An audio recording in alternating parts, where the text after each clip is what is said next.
Good morning, everybody. It's time to wipe the sleep out of your eyes and get back to it. I tell you what, it's been a crazy, crazy weekend. Um, obviously, if you've been living under a rock, you may not know, I guess, that President Trump suffered the effects of an assassination attempt on Saturday, late Saturday afternoon, early evening. And we're going to be talking about that quite a bit today. It's amazing to me just how insane the radical left has been on Twitter, especially. What a cesspool Twitter is. I tell you, I hardly ever post anything on there.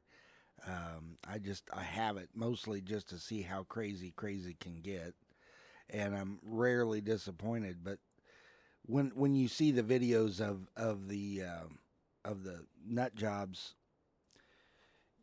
talking about, oh, we almost got him, and oh, it was so close, and and then the ones that are angry at the shooter for having missed, um, that's insane. And then we've also got the issues concerning the actual Secret Service and their abject failure to protect the president in the middle of a campaign event. Um, and there are root causes for that, but the reality of it is that the director of the Secret Service, Kimberly Cheadle, she needs to resign or be terminated from her job. Um, there's so much wrong there that we can take a look at as well. But we're also going to take a look at some of the root causes of this and the historical context of the just the concept of assassinating a president. It's bad enough that people get shot in this country all the time because individuals are just behaving wretchedly. But when you're talking about the assassination of a president or a presidential candidate, um, it's actually happened 15 times that someone has tried to kill a president or a candidate. Um, and I mean, that's a lot. Most of them have been unsuccessful. A few of them, like President Trump, President Reagan, have been struck by the bullet. Teddy Roosevelt as well. And the of course the four presidents and one presidential candidate, totaling five, that have been killed in our nation's history. And the idea that this is something that's ever tolerable under any circumstances is just absolutely amazing. That anybody could think that that's okay, and not just okay, but something to be lauded. Um, and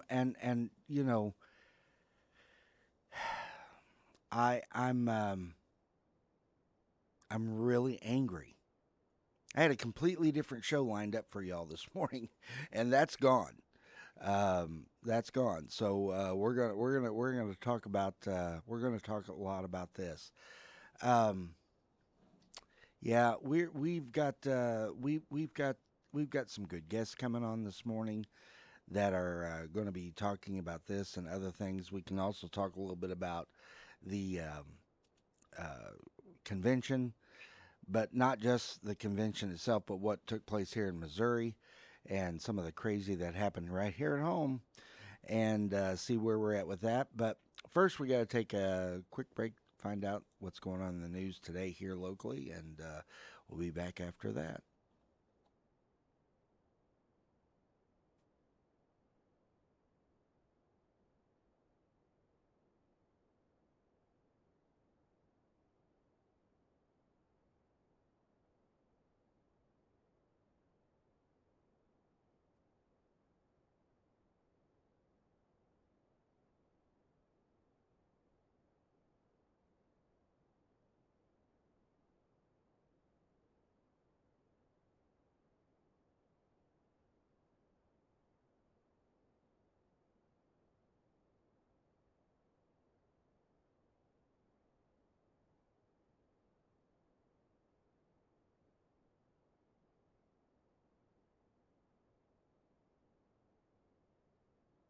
And your first alert forecast from Color 10 Fox 49 meteorologist Tom Schmidt, sponsored by Wolfpack Cleaners, your residential and commercial cleaning professionals. Today it's going to be sunny and hot with a high near 97. Heat index values reaching up to 107. Tonight mostly clear with a low around 77. On Tuesday mostly sunny and hot with a high near 96. That heat index value for Tuesday is going to be 106. And on Wednesday we have a 60% chance of showers and thunderstorms with a high near 83. Currently in Springfield it is sunny and 73. Springfield's Talk 1041.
All right. So, these events, they obviously cause people to take note of the historical nature of them. A lot of people remember where they were when they heard the news of such events.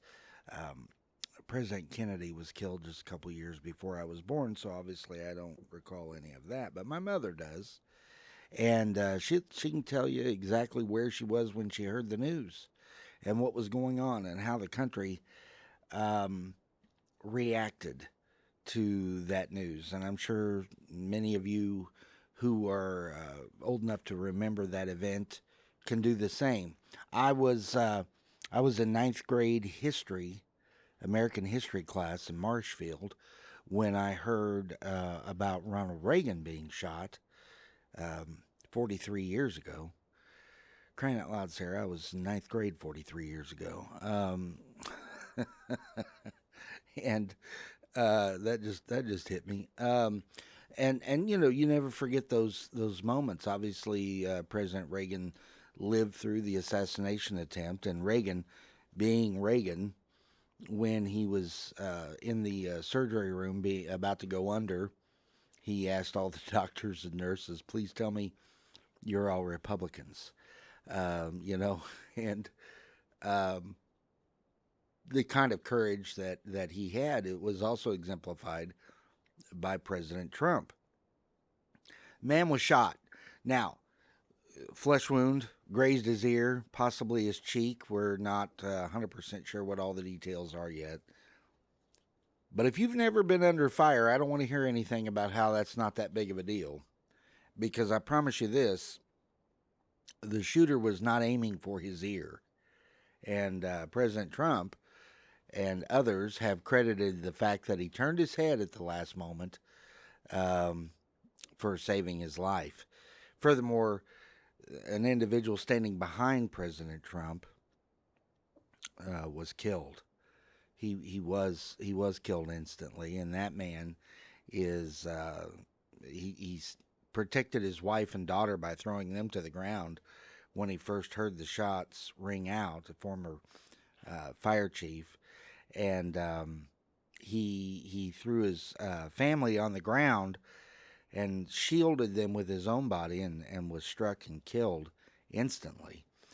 Two others, I believe, were wounded as well because of this. And President Trump, being who he is, when he's allowed up by the Secret Service that were there on the ground, you know, he's fist pumping as he's walking off the stage, you know, and saying, "We got to fight this."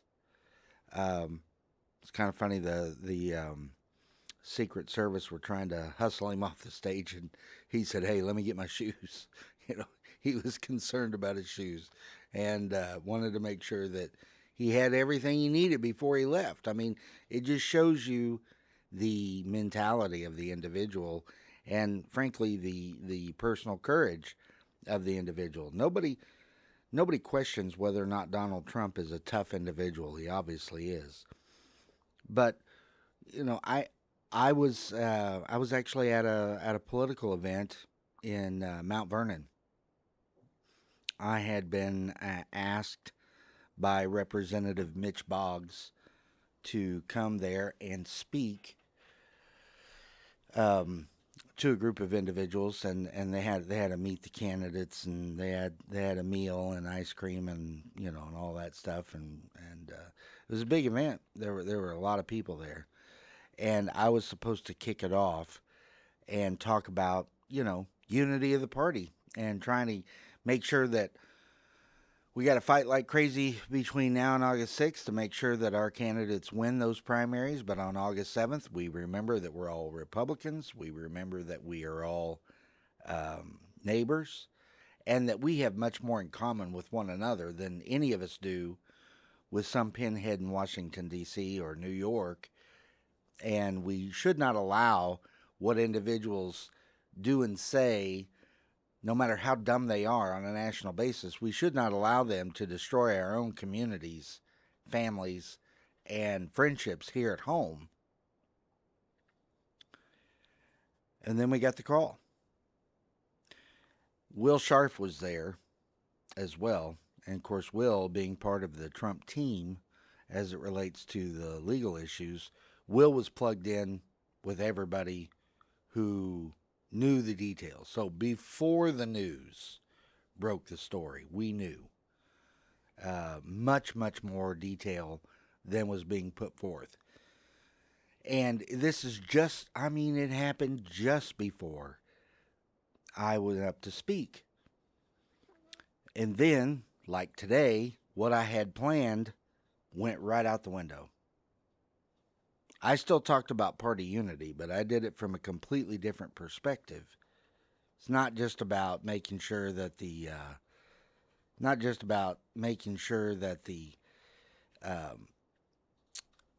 that the party is doing well politically. It's not just about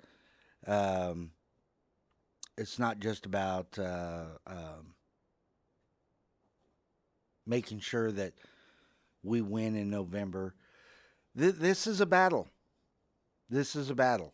It's a battle of ideas. It's a battle of trying to make sure that our country doesn't fall completely apart. This is a battle for the future of our nation, for the security of our children and grandchildren. And I hope and pray with every fiber of my being that it's not a physical battle, that it remains a battle of ideas and of words. But when you have people who are willing to take someone's life for no reason other than to shut down their point of view, shut down their ability to be able to hold office and to guide this country. You cannot underestimate how treacherous that is for a nation that was established upon liberty.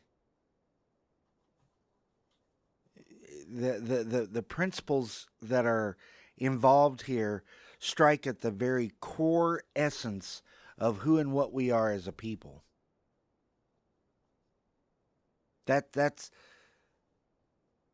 That cannot be overstated.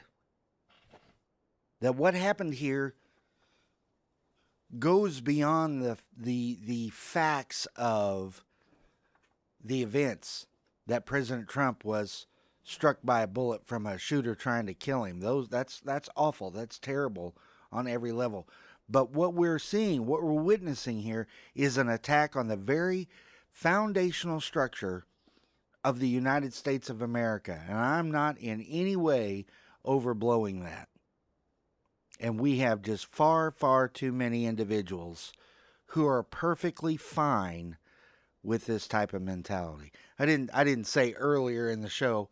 I'm so wound up about this, but I'm Darren Chappell, filling in for Nick Reed, and we're gonna talk more about this. There's a lot to unpack here, but right now we got to take a quick break, and we'll be right back here on KSGF.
I forgot to change your music out. I'm sorry. No, it's no big deal, but it's just so funny that you Well, I saw the title of it. I yeah, was like, yeah, "Oh, yeah. this is The not Darren's music." yeah, the shot across the bow of the on the screen, it pops up what's going to play next, and she's like, "Oh no, it's not that big of a deal." Crying out loud. All right. So at any rate, yeah, I'm Darren Chappell. Nick's on vacation this week. I'll be back on Friday as well, and we'll cover more of the convention and such on that day because everything will have happened. President Trump's speech on Thursday night is Which going, we will air, by the way. which I was about to just I'm say. sorry. That's okay. Jump the gun there. Um, and so Friday we'll be talking more about the convention, and I've got Jay Ashcroft coming on at 7 o'clock. I tell you, I've heard some of the most ridiculous things about Jay Ashcroft.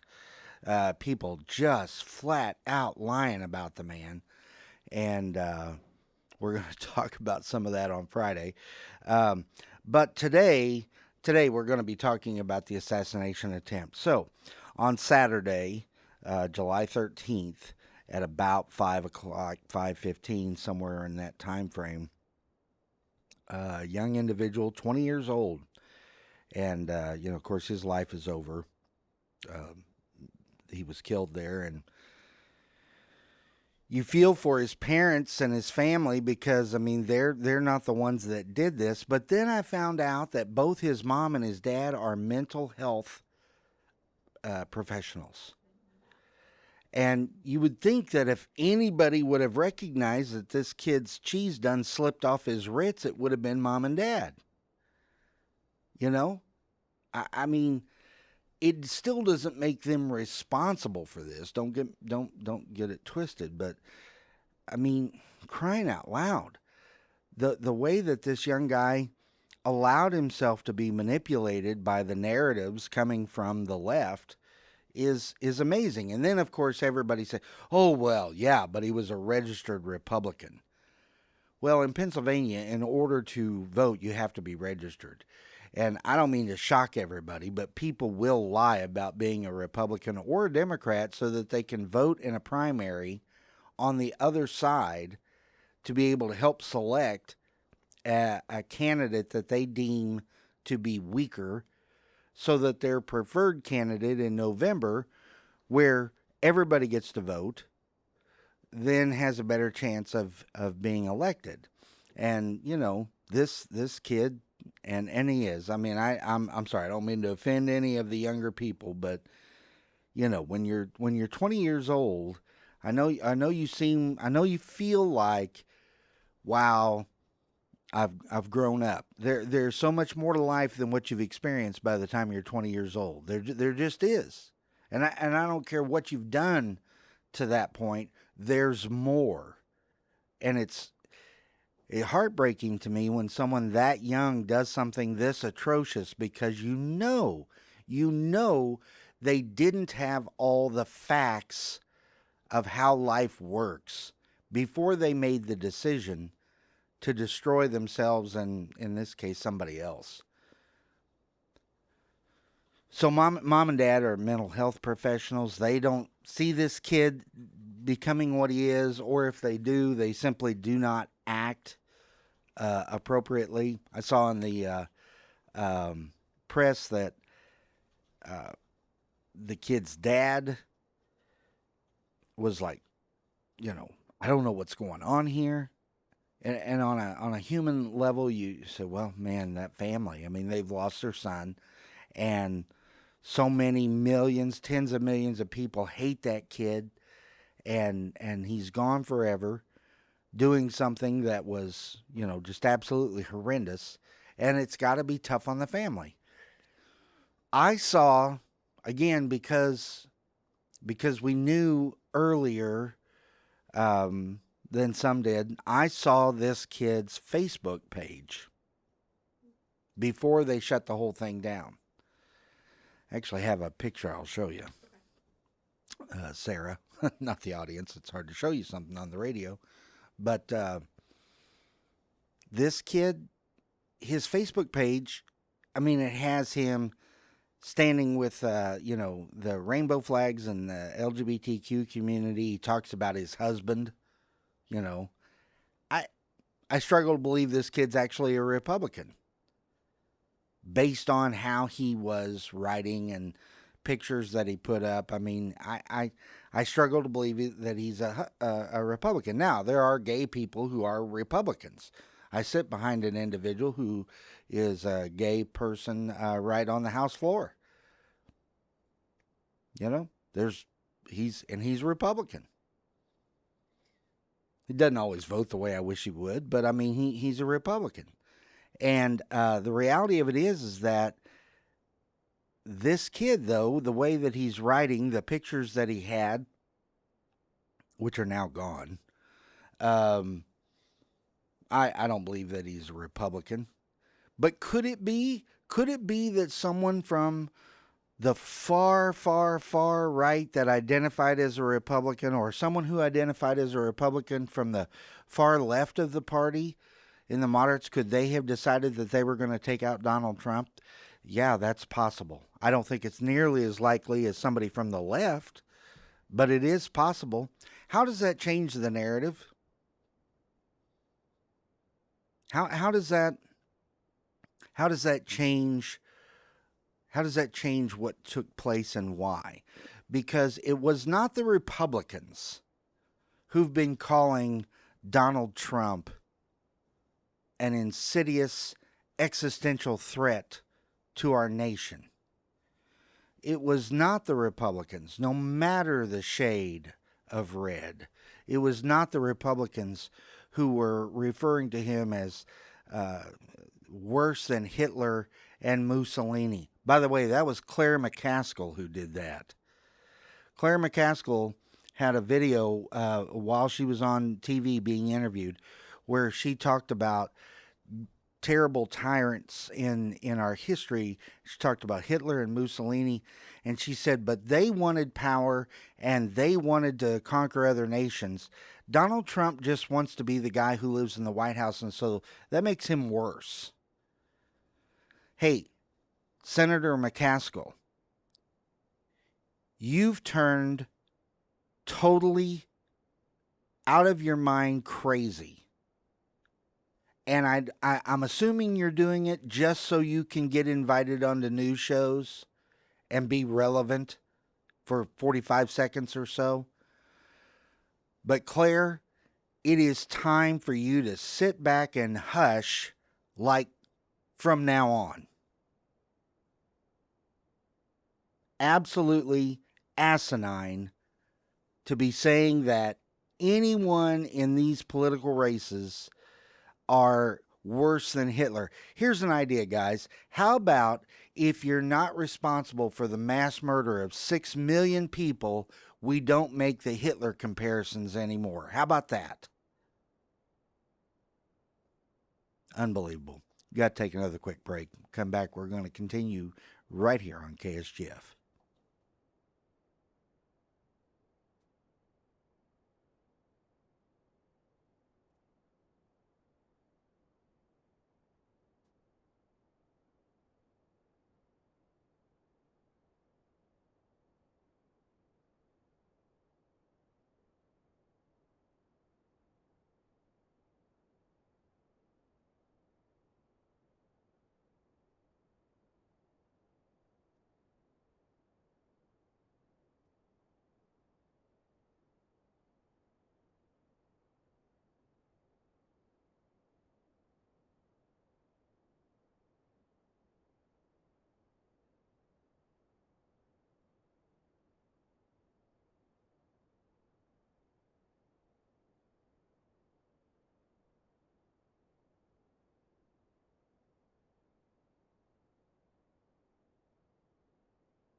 Springfield's Talk 1041, your first alert forecast from Color 10 Fox 49 meteorologist Tom Schmidt, sponsored by Wolfpack Cleaners, your residential and commercial cleaning professionals. Today it's going to be sunny and hot with a high near 97. Heat index values reaching up to 107. Tonight, mostly clear with a low around 77. On Tuesday, mostly sunny and hot with a high near 96. Once again, a heat index value around 106, 107 range. And then on Wednesday, we have a 60% chance of showers and thunderstorms with a high near 83. Currently in Springfield, it is sunny and 74. So, the premise behind the assassination of an individual, beyond the simple horror of taking someone's life, this has been something, as I said earlier, that has been attempted on presidents and or presidential candidates 15 times in our nation's history. The first one in 1833 with Andrew Jackson. He was in the Capitol, and some guy was hiding behind a pillar in the Capitol building with two guns. And the first one, he stuck the barrel right up against Jackson's head and pulled the trigger.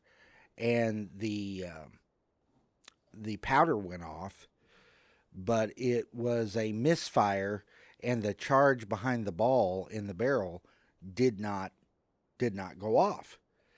And of course, everybody's chaotic and everything, and he pulled his second firearm, and it misfired as well. Jackson, who was a true no joking around warrior and general in many battles. Jackson, even though he was an older man at the time, had his cane. He started whipping this guy with that cane right there in the Capitol building. They had to pull him off of him. And that guy was judged to be insane and was dealt with in the manner of the day. Teddy Roosevelt was in Milwaukee and was on a campaign trail in Milwaukee. There are a lot of similarities between President Trump and President Roosevelt, Teddy Roosevelt. And he was shot when he was coming out of a bank, I believe it was. And he actually was shot. The bullet, however, had to go through his eyeglass case and a very thick, folded speech that he was going to give later in the evening. And that's what saved him. But he carried that bullet for the rest of his life. By the way, he did go on to make the speech that night. Tough individuals. Of course, we've had the 4 presidents assassinated. Abraham Lincoln was the first in 1865. James Garfield in 1861. William McKinley in 1881, and then John Kennedy in 1963. And in each case, it was by some individual who, I say each case, John Kennedy, there's a lot of discussion about who actually pulled that off. But for Lincoln, Garfield, and McKinley, it was because somebody did not like the fact that this Republican president was changing things that they thought ought to be left alone. James Garfield, again, 1881, or excuse me, 1881. James Garfield, he was somebody who was changing the way in which the national government was being operated through graft. People were given jobs because they supported presidents back then. They were given jobs, and the entirety of the country was operated not by people who had any kind of capacity or talent for a job, but simply because they helped get that person elected. Garfield said, "Well, we're not going to do that any longer. That's not the way things are going to be." And they killed him for it because he was an honest man. In each case, these things were an attack on our nation. An attack on our nation and an attack on the foundation of our nation where liberty rules the day. And liberty is a dangerous thing because liberty means you have the ability to be wrong without governmental intervention. A lot of times that's individual, but in many instances, liberty is much more broadly applicable than just to an individual person or a family. And these individuals that are out there who are running for leadership positions all the way up to and including the president of the United States, they are at liberty to say whatever it is that they think would be best for the country. And when somebody hears that and then they take it so offensively that they are compelled in their own mind, compelled to try and silence that voice at all costs, even to the point of taking their life. That is a declaration that liberty cannot be maintained in this culture, and that's the attack on the foundation of our country that none of the news outlets are really looking at. We got to take another quick break, and then we're going to come back. I'm Darren Chappell filling in for Nick Reed right here on KSGF.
All right, so we're looking at the Trump assassination attempt, and I'm going to be joined in the next hour by Dr. John Lilly and Ken Hurley, and we're going to be we planned on talking about completely different subject matter, and we still will to a certain degree because we're going to be talking about the convention and elsewhere. But the assassination, I'm not okay. So I grew up. I'm 58, solidly Gen X. Okay, the feral generation, the one with the least amount of parental observation at the time.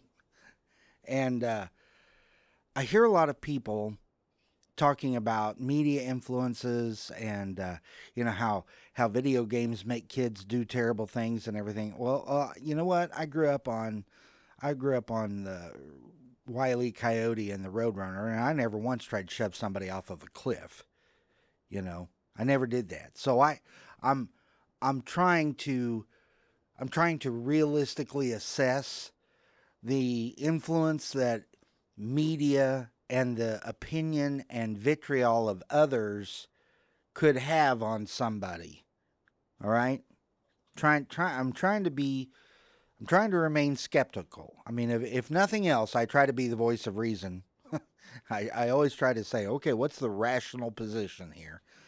But when you look at our recent history, it was Bernie Sanders who was talking about how Republicans were going to starve Americans, kill Americans. And he just kept going on and on and on about how the Republicans were such a threat to society until an individual showed up at a Republican softball practice and started shooting the place up, hitting Steve Scalise, who by the way, I've actually met and seems like a really nice guy, pretty smart.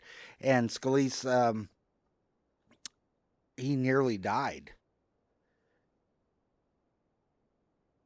It was Charles Schumer who was threatening Supreme Court justices Neil Gorsuch and Brett Kavanaugh, talking about how they were such a great threat to American jurisprudence and had overthrown the Supreme Court from the inside out. And he just kept lambasting these individuals until somebody showed up at Kavanaugh's house with the intention of assassinating a sitting Supreme Court justice.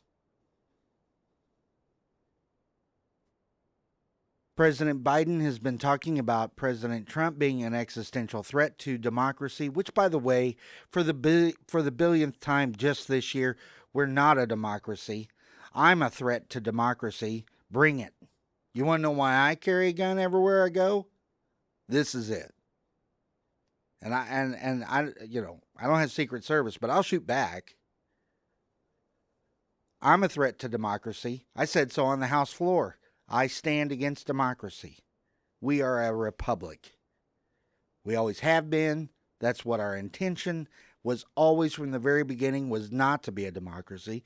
But they talk about President Trump being an existential threat to democracy, that he is Satan incarnate. Again, Claire McCaskill saying he's worse than Hitler and Mussolini.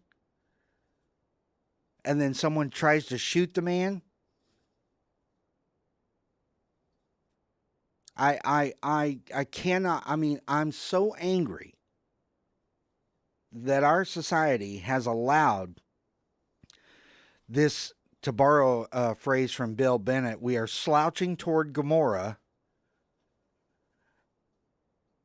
in that we just accept the fact that people are willing to use this hyperbole to describe their political opponents, and there's no negative blowback. And I'll tell you who's to blame for that, too, by the way. It's the media.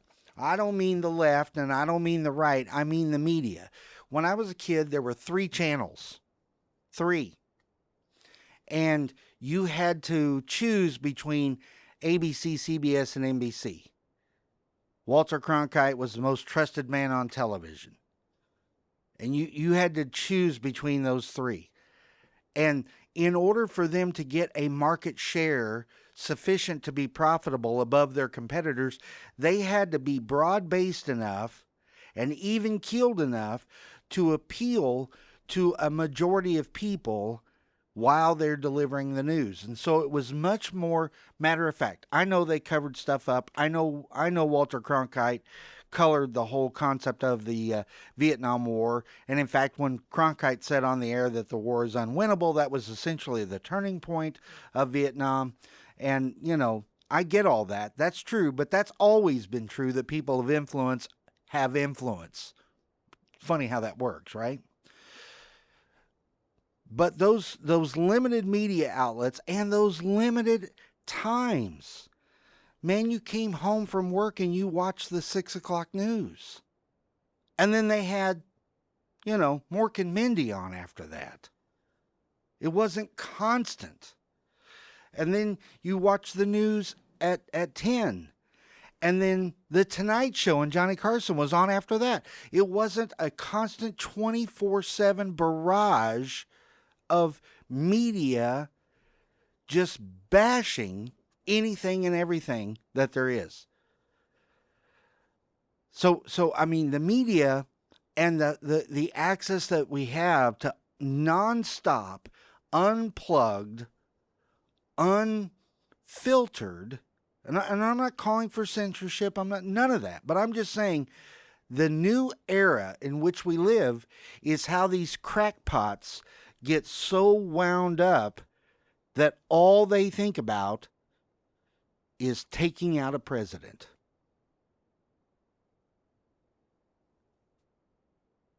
I mean, we're in trouble.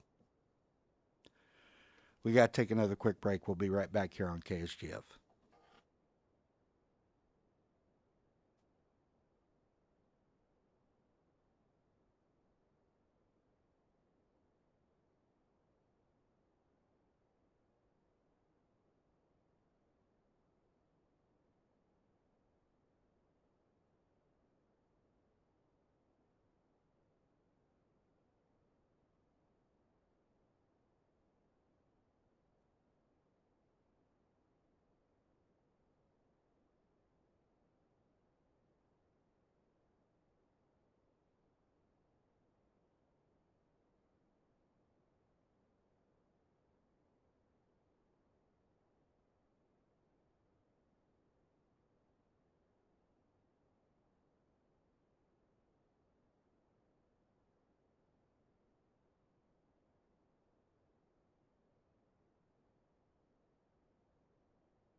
All right. So as I was saying, the news media, I blame the news media, but it's not just because it's on all the time and it's available 24/7. It's also because since there are so many media outlets, both on television and cable, but also the radio and print and the internet, everything, there's media outlets at every turn.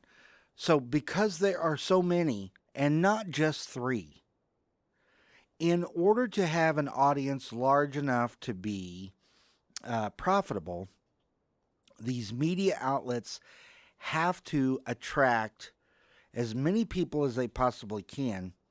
And being center of the road, milk toast, lukewarm, just ain't going to cut it. So, what they do instead is they try to find their niche target audience and they go after them. And it's not even biased necessarily about I mean, in some cases it's overt bias. It's just radical, ridiculous, bias driven drivel. But For many, it's not even bias in how they report it. What they say is actually true. The bias shows on which stories they cover. They'll completely ignore stories that do not fit their particular narrative. And so they package and market news to certain segments of the population, and the left does it and the right does it too. They package it for certain segments of the population.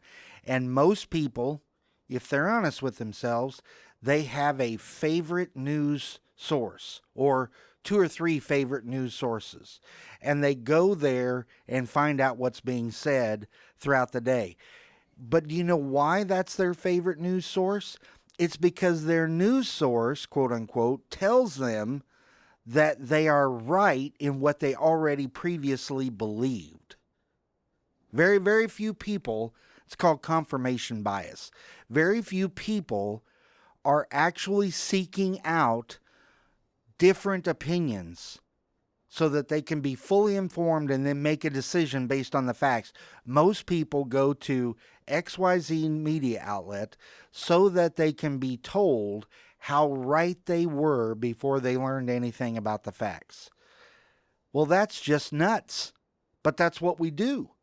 So, yeah, I blame the media. It's not that anybody in the media necessarily intended for President Trump to get shot, but the very nature and structure of the pantheon of media outlets that we have, and the way in which the market-driven practices compel the media to behave the way that it does, it promotes this kind of internal mental siloism where we only think and hear from people who think and speak like we do.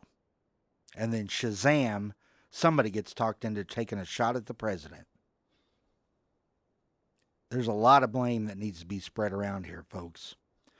We're going to talk about more of it here when we come back after the top of the hour break right here on, oh, I got 20 seconds. Mm-hmm. You can't be throwing up hand signals like gang signs. I thought we were ready to go. Now you got 10 seconds. Yeah, see, this is what happens when you have a guy on the radio and not an actual radio guy. We're going to be back after this on KSGF.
All right, we are back here on KSGF. Nick Reed is vacationing this week. Is he out of the area? I think he's doing a little staycation, but today is actually his birthday. Is today Nick's It birthday? is. Happy birthday, Nick. Well, happy You know birthday, he's not Nick. listening. He's Yeah, sleeping in. no, he surely he can't sleep this late. Probably. Really? Maybe. I don't know.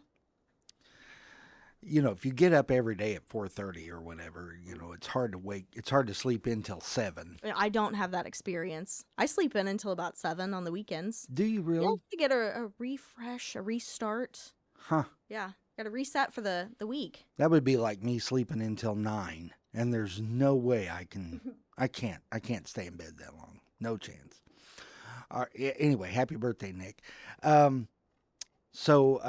I'm Darren Chappell. I'm the state representative for the 137th district, which is the eastern third of Greene County and southern part of Springfield.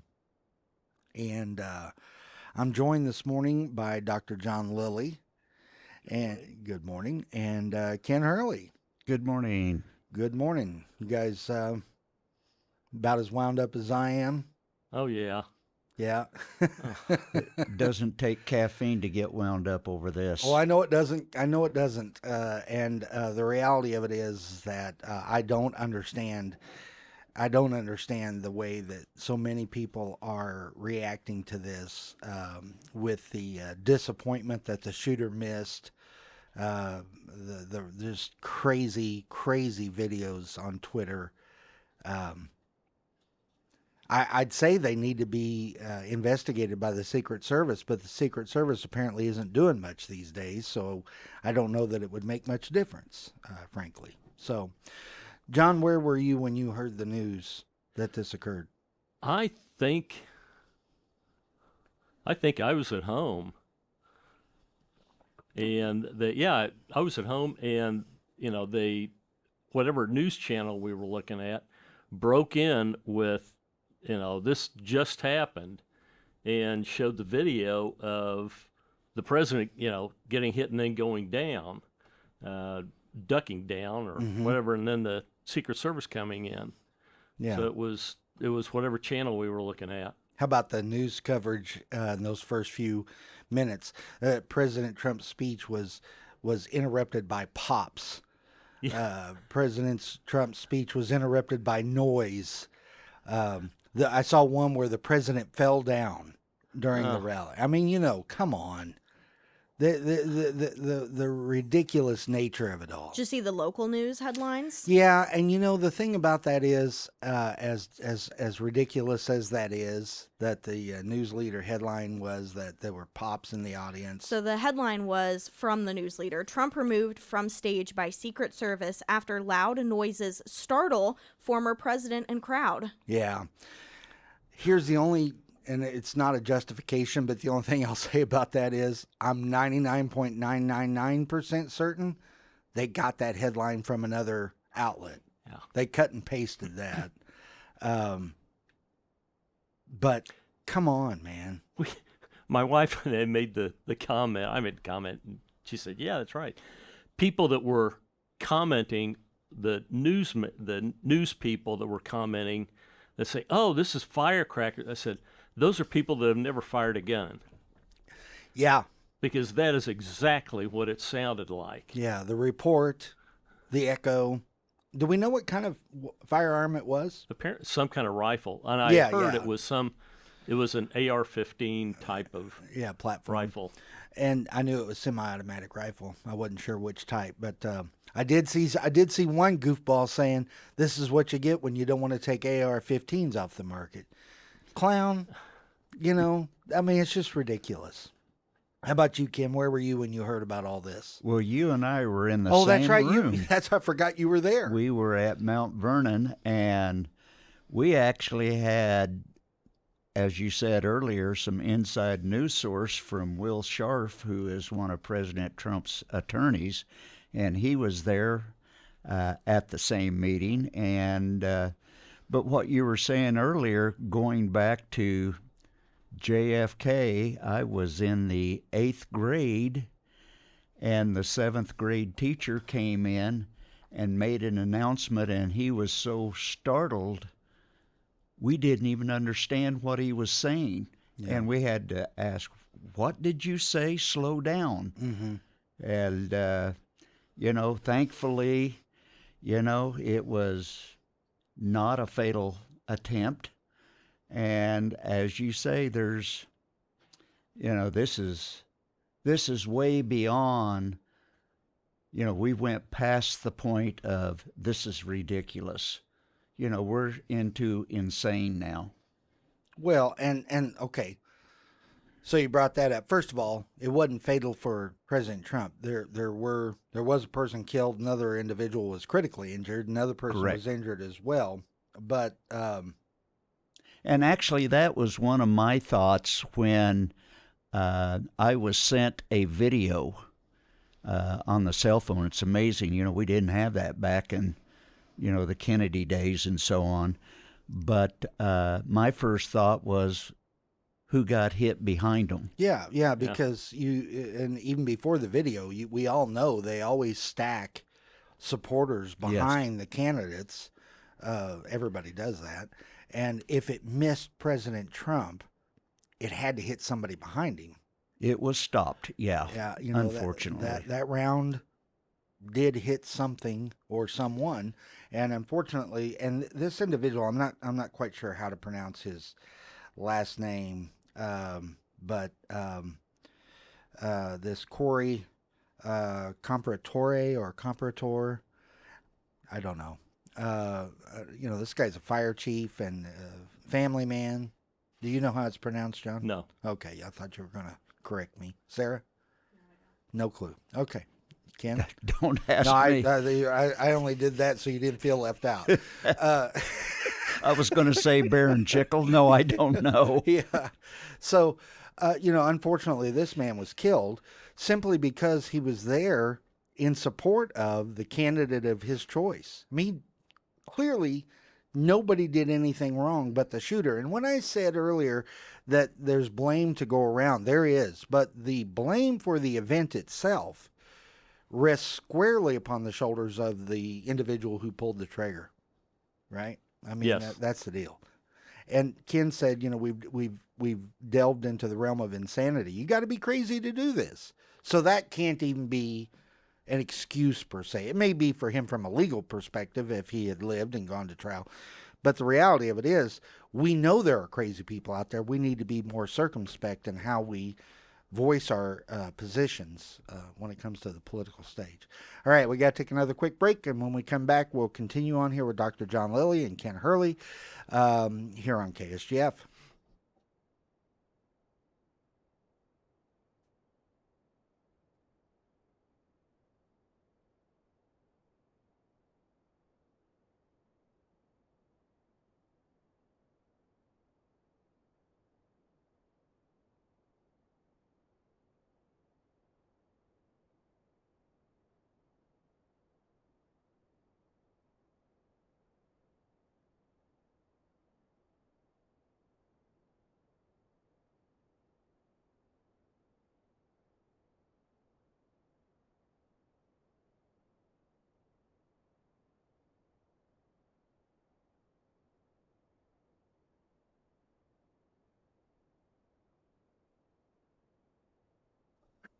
And your first alert forecast from Colorton Fox 49 meteorologist Tom Schmidt, sponsored by St. Clair the Ozarks Home Improvements. Today, sunny and hot with a high near 97, heat index values as high as 107. Tonight, mostly clear with a low around 77. Tuesday, mostly sunny and hot with a high near 96, heat index values reaching up to 106. And on Wednesday, a 60% chance of showers and thunderstorms with a high near 83. Currently in Springfield, it is sunny and 75. Springfield's Talk 1041.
All right, welcome back to KSGF.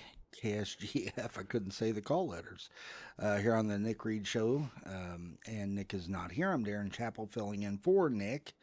It's his birthday, and he texted me Sunday or Saturday night. Okay. Yeah, and he said you're gonna have quite the show. It's amazing how many times I've been filling in and something huge breaks. And Nick didn't get to say much about it on the day of, and I know it frustrates him. So, so happy birthday, buddy. um, what do you guys see as being the big issues that face us now that this has happened? What I mean, clearly this has invigorated even more so than the trials and the convictions of President Trump, more so than people, January 6th and everything else. This has invigorated the base to support the president. But what do you see this how this impacts the convention and everything else? Yeah, you're pointing at me. I think it can invigorate the convention. Again, it wasn't serious. The injury was not serious enough that would keep Trump from going to the convention. No, he played golf the next day. Yeah, he was walking out of the hospital. After they sewed up his ear. Yeah. Which, being a physician, when I saw the video and you could tell where it hit him, I thought another fourth of an inch, maybe, definitely a half an inch, and we'd be talking about fatality. It would have killed him. Yeah, even if it had not actually penetrated the skull, a strike on the skull, especially at the lower portion like that, I mean, it could have had dramatic impacts there at the base of the skull and the medulla oblongata and all that stuff. Yeah, I mean, it could have been horrible. If he had for him, it was horrible, but and he was looking to the side. If he had been looking straight ahead, it would have hit the back of his skull, the occipital lobe. So, he's extremely, and they got the photo of the first one that missed and the little wake of the bullet zooming past his head. Is that crazy? Oh my gosh. That shot is amazing. Yeah. So he is extremely lucky that his head was just in that position. Yeah. Yeah. So, but I think and one of the other things that may energize the base is I heard one of the commentators say, why are all the Secret Service, when they surrounded him, what are all those women Secret Service agents up there for?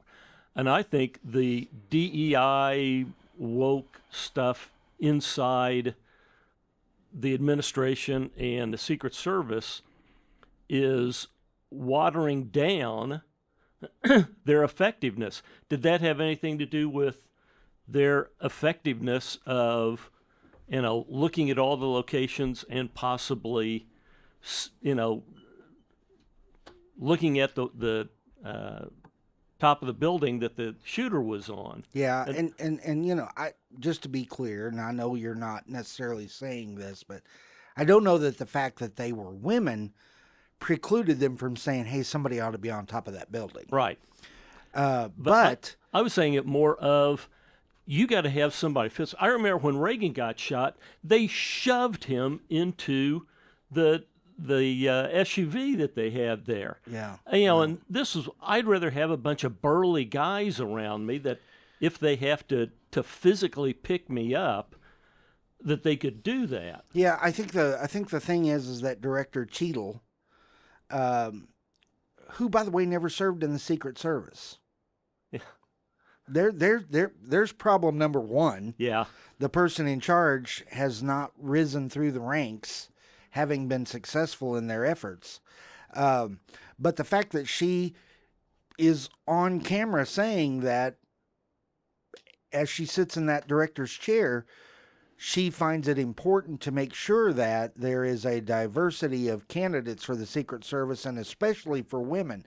And not that a woman can't be a good Secret Service agent. I'm sure that's the case that they can be, but that's a position that you should actually make sure the people are qualified, and qualifications matter more than gender or Right. race or any other consideration. You wouldn't pick somebody short like me to be a Secret Service agent, you know? I don't know. Pick up who? I don't know, Ken. I mean, but it goes back to like in the military. Yes. And can women serve in the military? Sure. Can women serve in combat? In many instances, I guess so. But if I've taken flack, I mean, I think the world of Sarah, but she's not dragging me to a foxhole. You know? Yeah. She I mean, no offense, kiddo. I'll try. Yeah, and she said I'll try, Yeah. and that's sweet. But I'd get killed, she'd get killed in the effort, as opposed to somebody of sufficient size and physical strength being able to pull me into the foxhole.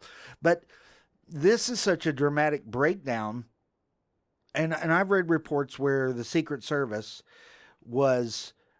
had identified the building as being a threat, but because the Secret Service per se was of such a small number, because the administration had denied President Trump more security through Secret Service, that they were relying on local police there at the venue to take certain responsibilities.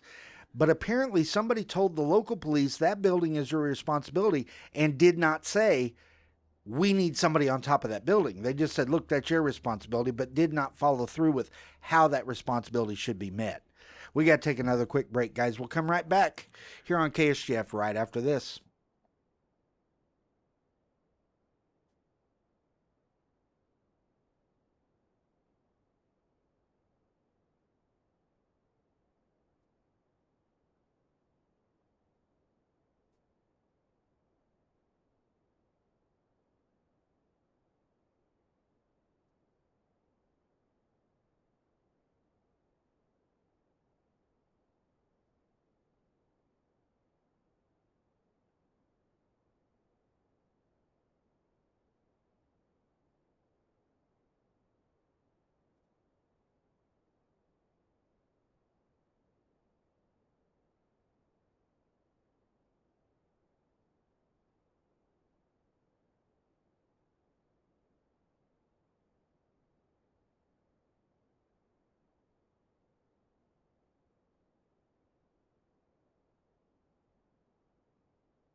All right, Sarah has informed me that this is going to be a short segment simply because I talk too long, but that's, hey, it's talk radio. Crying out loud. That's how it's supposed to go. So, I want to be clear. It's not, I don't think that women being involved in Secret Service work is an inherently bad thing at all. I'm like I said, I'm confident there are women who can pull it off. I had a great aunt, guys, down in Arkansas. Her house burned down, and she had a brand new refrigerator. And she wasn't losing that crazy thing. And she went in there and threw a rope around that and threw it up on her back and bent over and carried that refrigerator out of a burning house. So I have every confidence that there are women who can pull this off. It's not about that. It's about the concept that for the sake of diversity in appearance, just the appearance of diversity, that we are ignoring qualifications in so many instances. And it's not just Secret Service, it's in so many facets of what it is that we do in our country. And that is problematic. But although it's likely true that they told the local police that building is your responsibility. The outer perimeter is your responsibility. This is 150 yards from where the president is speaking. How many of us have been deer hunting and taken a shot way longer than 150 yards? I've hit prairie dogs at 800 yards with my 30-06. Well, wow. That's a good shot. That is 235 is the longest shot I've ever taken on a whitetail, and hit it. But the reality of it is, just because they said that's your responsibility, you can delegate. You can delegate the responsibility to cover the building. You cannot delegate the responsibility for protecting the president. And I'm not going to trash local law enforcement. I'm not, that's somebody else's responsibility. I know Senator Hawley is already calling for hearings to be held, although congressional hearings, crying out loud. I mean, is there anything less effective in the long run than congressional hearings about almost anything? But you have to go that route because the administration is certainly not going to do a thing. Yeah. I mean, they're not going to do a thing to correct this. They're the ones who put this in place. And again, this Director Cheadle, she never served in the Secret Service, is my understanding.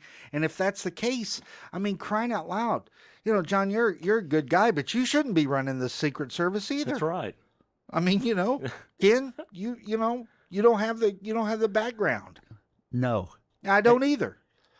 And when you say there's women up there and so on, and Dr. You guys are going to get me in trouble. Is what you're going to do. Correct me on this, but their gut instincts, their intuitive is usually sharper than a man. So there are places for both originally male and females to be in. Yeah. And Yeah. Well, male and female is what we got. That's right. Contrary to popular opinion, that's what we've got. I don't think it's popular opinion. I think it's just a super minority that's getting a lot of airtime. I don't know. A bunch of clowns out there. All right, we got to take a quick break. When we come back here at KSGF, we're going to talk just briefly about some of the things going on locally that have to do with the political spectrum and the convention here in Missouri. But we're going to do that right back here on KSGF.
Springfield's Talk 1041 broadcasting live, YouTube live, sponsored by Springfield Wraps. They designed our lovely studio that we're sitting in here today. It Yeah. looks pretty good, doesn't it? It does. They did a good job. I mean, it really does. It's Yeah. kind of cool. Yeah.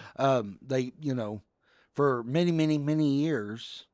Ooh, it's powder blue. Oh, and it was like a cave in here. Yep. I mean, just got you stuck at the end of the building, in no man's land. I know, It's cool though cold, because it's hot. it's cool though because it's right by the door and all that. So, Yeah. that makes it nice. Yeah, the but temperature's always messed up in here, though. it is, and but whatever. It's But it looks good. Thanks, It- Springfield Wraps. it does look We good. appreciate much, it. much better. Alert forecast from Color 10 Fox 49 meteorologist Tom Schmidt, sponsored by Wolfpack Cleaners, your residential and commercial cleaning professionals. Today it's going to be hot. A high of 97, a heat index value reaching up to 107. Tonight mostly clear with a low around 77. On Tuesday, mostly sunny and hot with a high near 96, heat index value around 106. And on Wednesday, a 60% chance of showers and thunderstorms with a high near 83. How dumb is the heating index value? I mean, not that it's that high, that we talk about it at all. Yeah. It's hot. It's hot. It's July, by the way. And I'm just going to tell you, based on my 58 years of living, the vast majority right here in the Ozarks, the hottest day of the year is going to be on Free Ride Day during the fair. Yes, that's right. That's right. It's always Yep. 102 or thereabouts on Yep. Free Ride Day. And everybody's always shocked. And then they say, "Oh, all those kids out there. We've been doing it for decades. And nobody gave us water. I guarantee you that. You just out there. You want to ride the rides? Get out there. It's Free Ride Day." All right.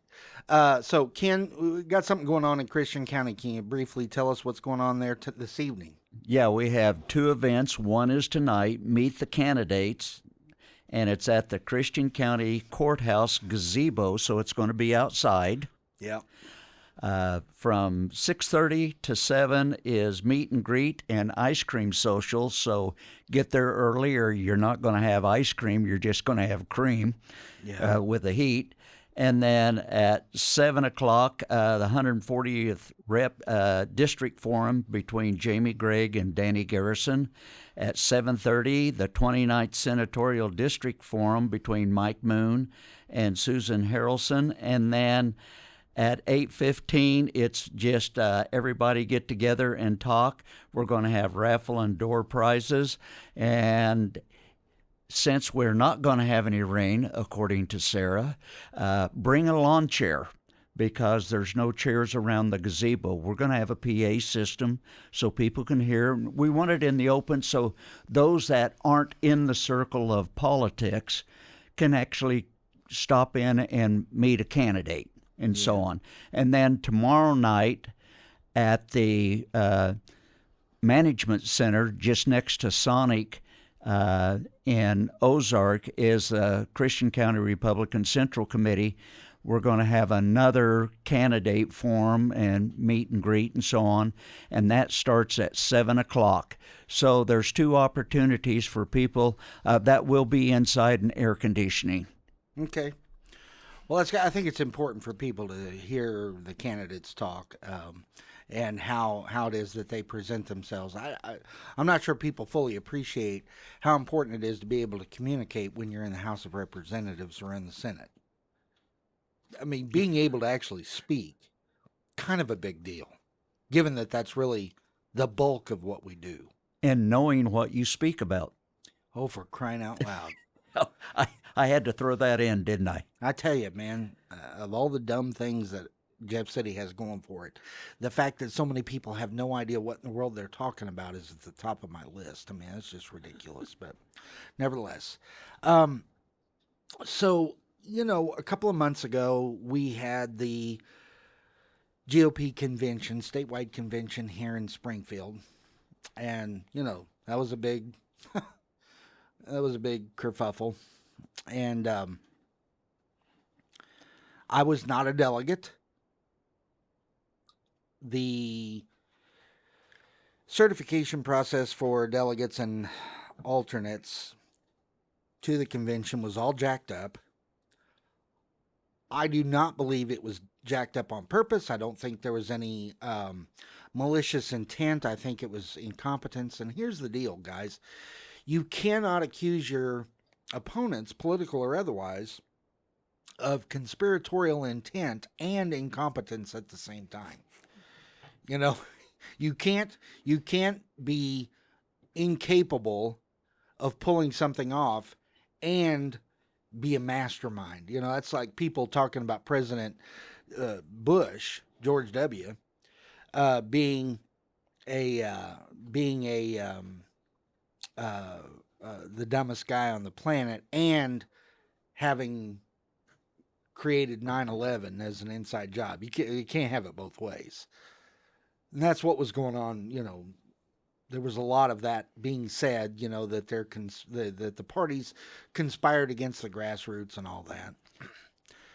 I don't believe that was the case. And I was there from Christian County. I was an alternate, and before the even May 4th, I was informed that one of the delegates had a prior commitment out of town. So, being the first alternate, I was moved up. So I was moved up as a delegate. Mm-hmm.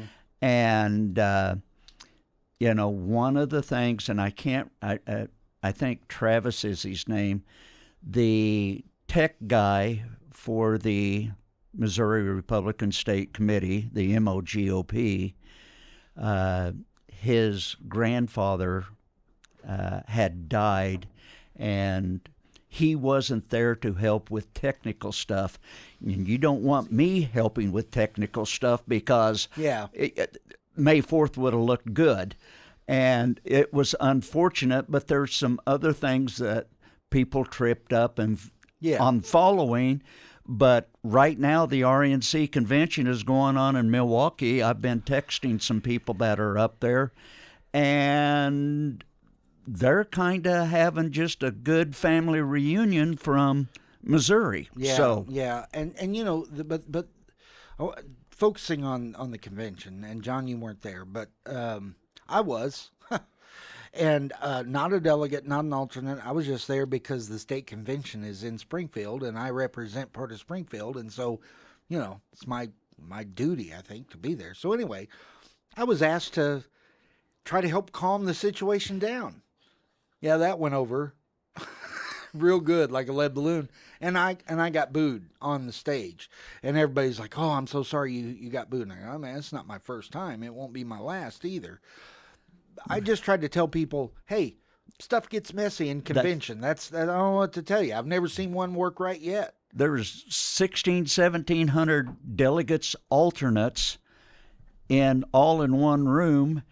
And About 1,500 of them booed me. well, yeah, I wasn't one. None of them from this area, though, really, and nobody from my district. So what difference did it make to me?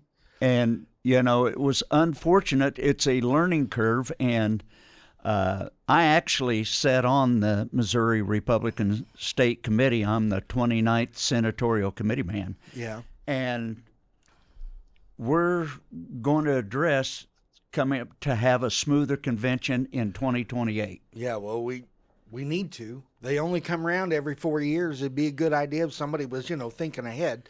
All right, we got to take another quick break. We come back. I want to continue to finish talking about the convention and how it impacts the Republican Party here at home. We're going to do that right here on KSGF.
All right.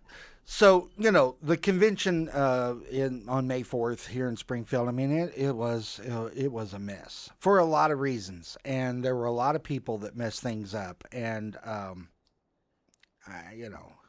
it was too late to hash through all that garbage. But nevertheless, the delegates that were selected at the convention were challenged by someone here in Missouri to the RNC saying that they were not properly elected. And the basis for that, and Ken, I wasn't there when this happened because after I did everything I could do, and they still said boo. I said, okay, fine, it's your baby, whatever.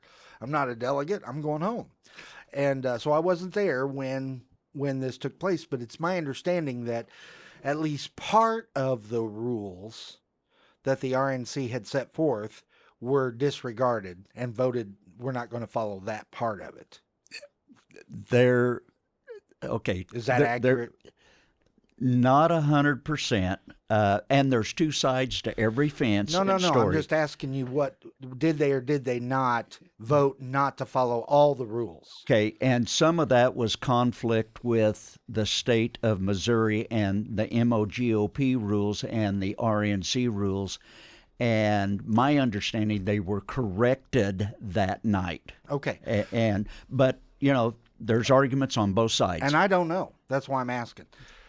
If it were the case that the RNC says you have to do X, Y, and Z, and any convention, Missouri, any other state says we're cool with X and Y, but we don't want to do Z. If that were the case, then I understand why the RNC would say, okay, well, your delegates were not properly selected, and therefore you can't be part of the convention.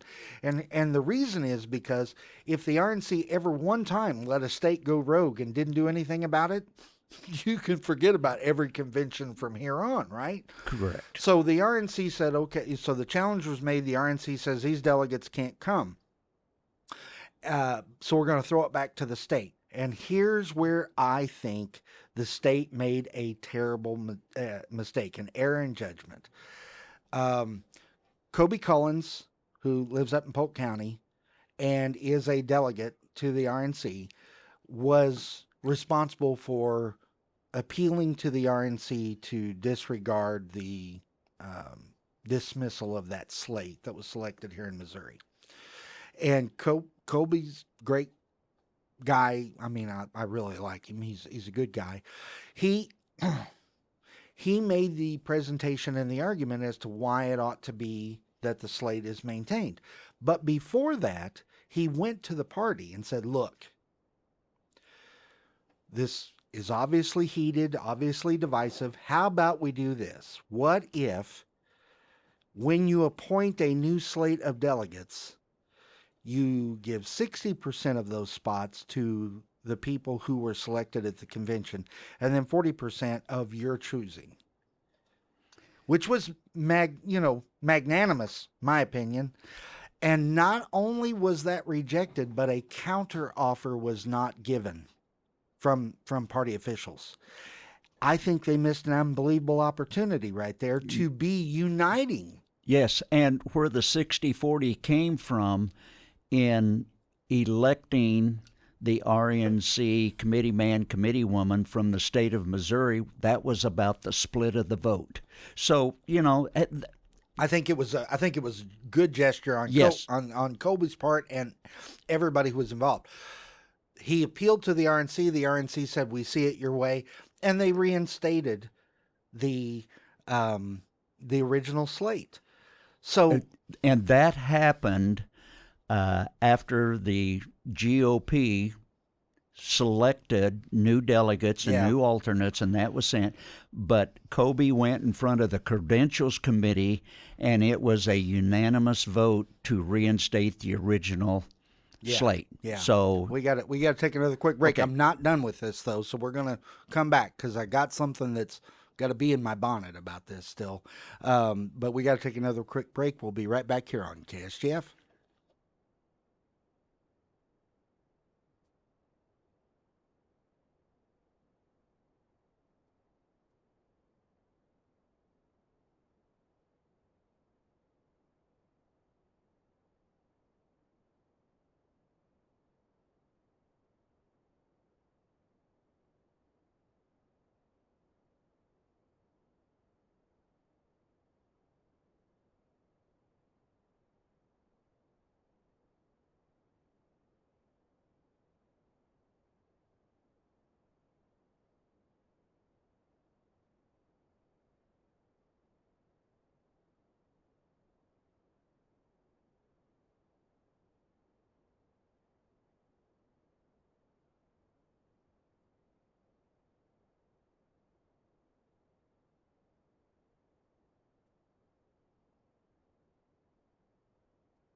All right. We got no time for bumper music. Um, so let me just finish off what I was saying. I think the party made a tactical error in not reaching some sort of a compromise. That 60-40 split was, as Ken said, reflective of the vote at the convention. It was roughly 60-40. Mm. And I think that was a good way to have corrected a perceived mistake. And the party missed an opportunity, I think. Now, that's just my opinion. And that and $4, you can get yourself a cup of coffee someplace. Used to say $1, but you can't get a cup of coffee for $1 anywhere. Um, so, you know, I think they missed a shot here. But I also think that the other side is missing an opportunity as well because I've heard multiple people talking about the secondary slate, the one chosen by the GOP, and talking about those individuals and using the terminology scabs. When did we start using the leftist labor union terminology of scabs? When did that become a thing for our side of the aisle? And B, why are those people less Republican than the others? They were simply, it wasn't their decision to do this, but once the decision was made and they were invited to go, why would they not go? Because here's the deal, we're not divided on who our candidate is. That is correct. This is not a fight. Yeah. We're all recognizing President Trump is our nominee. And I've been to the national convention in the past when I was not real excited about our nominee, but it was an honor to be chosen to represent my state. And I do not understand the need for divisiveness within the party itself. There needs to be a huge healing, and or there's going to be splitting of the sheets, and I hope that doesn't happen. We've got Yeah. to come together. John, we talk about we have Morgan Freeman. He says, "How do you stop racism? Stop talking about it." Right. Is that not the same thing here? Oh, absolutely. Quit quit talking about the distinctions. I love grassroots. I've been involved in politics here in Greene County. I mean, we've been around Yes. forever. For 33 years. 31 of those years was grassroots. I got elected, and 5 minutes later, I'm the establishment. Yeah. Right? But but the reality of it is, let's be honest, grassroots, we got crabgrass, we got clover, we got fescue. There's different kinds of grassroots. They don't agree with each other either. No. How do we overcome the divisiveness locally, statewide, and at the national level if we continue fanning the flames? We need to come up with a common goal, and Or we could Yeah, shut hopefully- up about it too. That'd be another well, one. that's true. Is Anyway, there anybody Republican not going to vote for President Trump?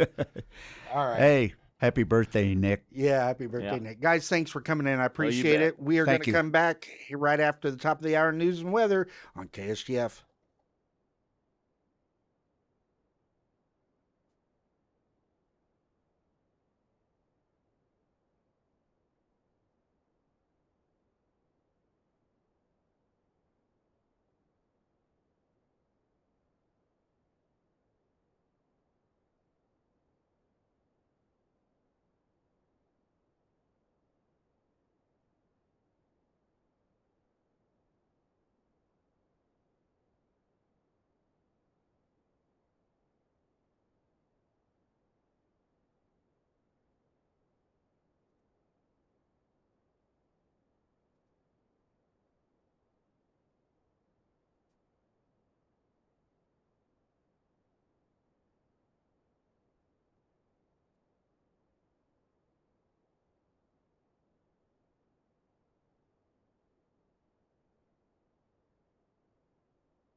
All right, we are back here on KSGF on Mornings with Nick Reed. Is that the official name?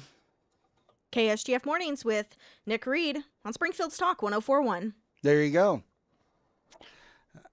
I never can remember exactly how it's worded, but that's it. And Nick is on vacation this week. I'm Darren Chappell filling in today, and I'll be back on Friday as well. And we've been talking everything about the assassination attempt on President Trump and the background and the context and historical references and all that. And I'll tell you this: you're going to get things here on this show that you're not getting anywhere else. That is 100% the case, and that's almost always the case here on KSGF. But before we get back into it with my next guest, Sarah is going to tell us that it's going to be hot.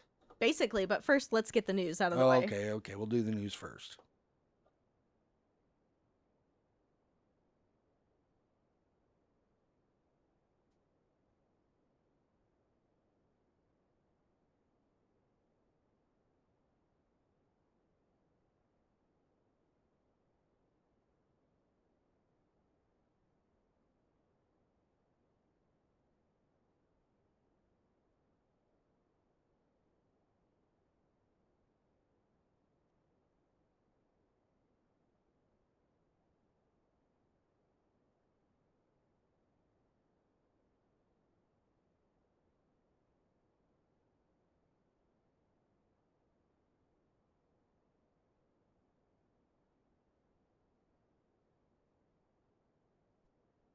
And the first alert forecast from Color 10 Fox 49 meteorologist Tom Schmidt, sponsored by Wolfpack Cleaners, your residential and commercial cleaning professionals. Today it's going to be sunny and hot with a high near 97, heat index values reaching up to 107. Tonight mostly clear with a low around 77. On Tuesday mostly sunny and hot once again, high near 96, heat index values up to 106. And on Wednesday we have a 60% chance of showers and thunderstorms, high near 83. Springfield's Talk 1041.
So, off the air stuff is always a lot of fun. You can't really understand it on the radio. But just to be clear, Sarah did refer to me as Great Value Santa Claus. And it's not the Santa Claus part of that bothers me necessarily. It's the fact that I'm great value. I mean, it's not 100%. I'm on the bottom shelf. Oh well. All right. So we are back, obviously, because you can hear me. I'm Darren Chappell, filling in for Nick Reed, and I'm joined in studio with Steve Lampley. And Steve, you're associated with the Missouri Republican Assembly. What is your title for that organization? Well, good morning, Darren, Sarah. I am the state president of the Missouri Republican Assembly, as well as the district president, which is the 7th Congressional District chapter. So to say that you're plugged in is a bit of an understatement. I like to think I am. Yeah, yeah. And I was state vice president of the MRA 1,000 years ago. And there is a distinction between the MRA and the party itself. They are not the same thing. No, we operate entirely independent of the party. Right. And when President Reagan established the Republican Assembly nationally, and then each state brought about, I believe, Paul Busick, Mavis Busick's husband, he was instrumental in establishing the Missouri Republican Assembly all those years ago, along with several other individuals, but Paul was part of this. Ronald Reagan said that the Republican Assembly was to be the conscience of the Republican Party. And it has not always worked out that way. There have been rebellions even within the MRA. Oh yeah, well we have our differences, individual to individual, and it's good to have differences of opinions. We differ on values to some degree, but there are certain core key values that we hold to. Sure. I mean, there's a reason everybody's associated with the Republican Party. I mean, Exactly. we all have basic core values that we share. However, it is difficult for people to sometimes admit when they're mistaken. I'd say so. Yes. Yeah. Correct. So before we continue, let me. Okay. So my mother fact checked me. She does and has been for 58 years, fact checking me. Apparently, the director of the Secret Service has indeed been working for the Secret Service for a long time. I don't know in what capacity. Mm-hmm. The news report that I saw was that she never had not been associated with Secret Service. Apparently that's not true. Shock of all shocks, a news report might be wrong, but I don't want to be mistaken, so let me correct that. But I think that a lot of the times when we have these divisions within the MRA or the party or as a nation, it's because of the fundamental inability of people to be able to look themselves in the mirror and ask the question, what if I'm wrong? I have to agree with that. Some of it's personality conflicts is, I just don't like that guy. I don't want to be friends with that guy. Therefore, he's wrong and I must be right. And that goes party-wide too. Sure. And it goes culture-wide as well. I have a list. You can find this on Breitbart. And I think Sarah's going to post it on the website so you can look at it yourself. But it's 13 examples of celebrities who have either threatened or wished for physical harm to come to President Trump. And I don't know why we care what celebrities think at all. I mean, not even a little bit. George Clooney is a pretty good actor, I guess, but that means he's really good at pretending. I don't know why that qualifies him to be an influence on people's political values and decisions. But, whatever. He wrote that letter last week saying now it's time for President Biden to get out of the race after that debacle of a debate. Everybody flew, off out the coop because, oh no, George Clooney's against it. Well, who cares what George Clooney thinks? I mean, should President Biden not be president? Clearly. But that's not made more true because George Clooney finally decided to say something. It's ridiculous. Well, as a general rule, I would not take the word of anyone that makes a living out of pretending to be something they're not. So when they give you their expert opinion, well, number one, they're pretending to be an expert. They probably have not thought their opinion through. I mean, if it's not written down in a line for them to remember and then regurgitate back to you, why would you take their word for it? That and the fact that they get paid to have attention drawn to them by the cameras anyway. I mean, their opinions, the value of their opinion is greatly reduced by the very fact that they act for a living. Yeah, well, and irrespective of whether or not they're an actor or a performer of some sort, nobody's opinion matters. Let me rephrase that. People's opinion only matters to the degree that they are actually expert in the area in which they hold an opinion. Exactly. So when a surgeon tells me, hey, this is what we have to do to have surgery done, okay, I probably listen to that surgeon because of their education and experience. But some goober down at the gas station says, well, here's what you need to do. Guess what, Bubba? Thanks for your input, but... Unless it's pumping gas. Yeah. We don't even have those guys anymore. All right. So these 13, just very, very quickly. Snoop Dogg, quote unquote, shoots President Trump in the head in a music video entitled Lavender in 2017. Now, Snoop Dogg is on perma-high and was never an intellectual giant to begin with when it comes to politics. I don't doubt him a bit for street credibility and all things rap. Total expert. International affairs, national concerns, not so much. Kathy Griffin, she had that infamous image of her holding a severed head of President Trump. It cracks me up every time I see her now. She's whining about how her career is destroyed. Well, good. Whose fault was that? Yeah, no kidding. I mean, you're the one that acted a fool. I don't know what to tell you. Robert De Niro, he's on this list twice, talking about how he'd like to punch President Trump in the face. He'd like to do physical damage. Madonna, she said, I've thought a lot about blowing up the White House recently. I mean, that's totally rational. Bette Midler said she wished that someone would stab President Trump and she wanted him to be pummeled in public for the entire country to see. Barbara Streisand, crying out loud, Rush Limbaugh made a lot about her initials being BS for years and years and years.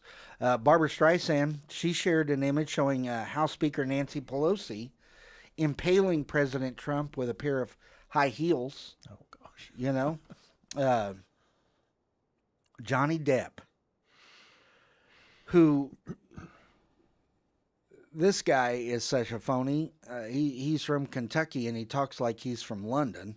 Johnny Depp, he said that I wonder when was the last time an actor assassinated a president?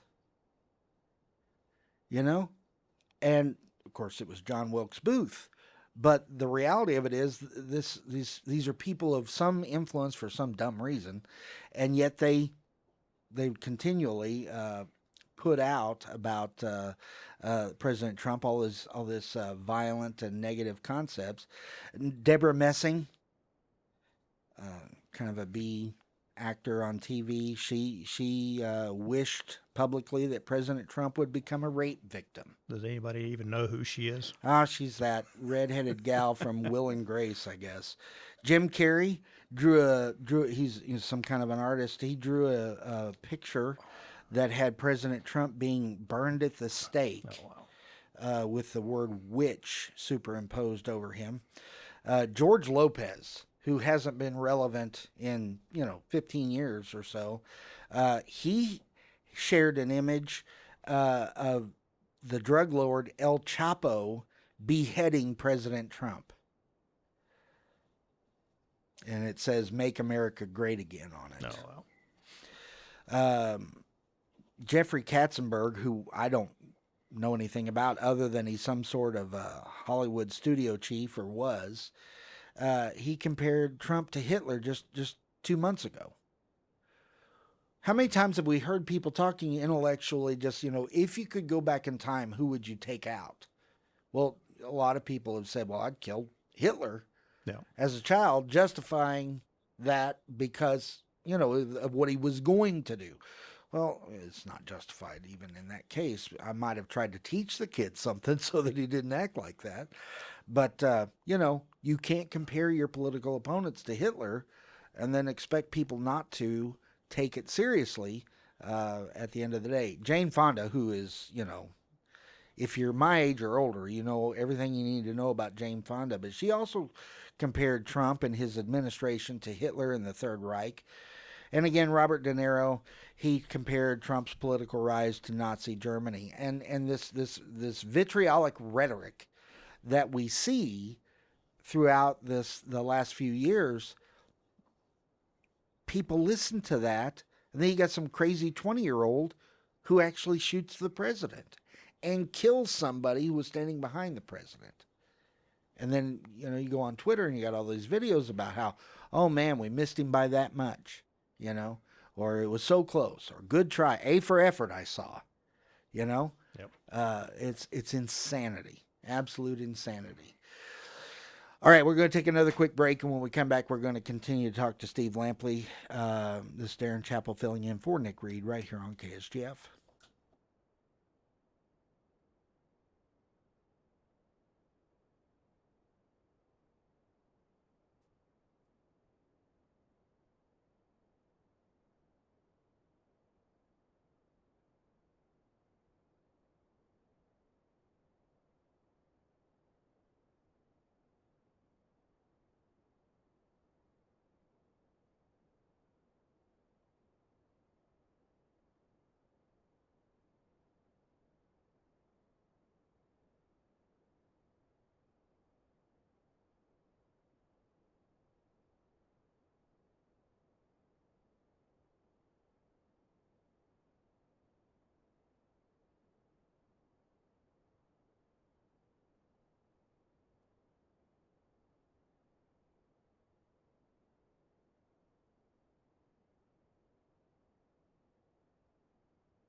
Springfield's Talk 1041. Sarah Myers here. I want to tell you about my friends over at the Pyramid Roofing Company. Now on Wednesday, we have a pretty high chance of seeing some severe thunderstorms roll through the listening area. And if you are out there and you know that your roof just can't handle any more rain, I do want to recommend my friends over at the Pyramid Roofing Company. Now, they're not going to make you sign anything whenever they come out. They do a free roof inspection for you, and the reason why they do that is because they do genuinely care about you, your home, and they want to make sure that you get the best roofing solution as possible. Sometimes that doesn't mean a whole new roof. Sometimes that means just a simple roof repair. So they'll come out, they'll do that free roof inspection for you, and then they will walk through that insurance process with you as well. They get that it can be confusing, stressful, all of that, and they want to make sure that, it moves as smoothly as possible. And not all roofing companies do this, but the Pyramid team, they do not make you sign anything while you're working through that insurance process as well. So if it is time to have the Pyramid Roofing Company out at your home, give Josh and his team a call today. You can find all of that contact information for the Pyramid Roofing Company under the Sarah's Endorsements tab at ksgf.com. There you go. All right, Steve. So, in the last hour, we talked a little bit about the Missouri State Convention, which was, messed up for a variety of reasons. It was interesting. Interesting. Did you get booed? No. Not publicly, but yes. Yeah. So now we're at the RNC. Mm-hmm. Clearly, it's going to be off the chain when the president shows up on Thursday. He'll be there. I mean, he's there now, but when his acceptance speech comes on Thursday night, which KSGF will be carrying. That's right. So that individuals can hear it here on the radio as well, without the stupid commentary that you'll get on the networks. It's going to be lit throughout the entirety of it all. It'll be fun to watch. Yeah. What do you think? I think, just me, I think President Trump is going to be calmer than he might otherwise have been. I saw an interesting comment regarding that on Twitter, and I don't know that that's the case. What this gentleman, and I don't recall his name, he's just one of the usual Twitter commentators that I see. He had commented on the fact that the Biden campaign was most likely going to back off the rhetoric a little bit. I mean, they really can't wiggle too much into the realm of darkness against Trump, but it's an open door for Trump to just absolutely obliterate the Biden campaign. 100%. And he may take it. He ought to. And that's one And way. that's his style. I mean, it is, and that's why I'm saying this, because this does go contrary to what common thinking is. And I could 100% be wrong. He may come in there with, just a nuclear explosion of his personality decimating Joe Biden and I think he will address Joe Biden and the debate and how unbelievable it is. But I actually think he may take the opportunity to say, this is what happens when all you do is demonize your opponents for 4 years. I got shot in large degree. Now, it's the fault of the shooter. Yes. He's to blame. Yes. But I think he may take a bigger shot at the entirety of the structure of the national media and the party and the White House by being calmer. And I think that's a brilliant strategy. Everybody at the convention's voting for him. Yeah. Everybody in the Republican Party is voting for him. Oh, he has the nomination locked up. There's no doubt. No, I'm not just talking about the nomination. I'm talking about in November.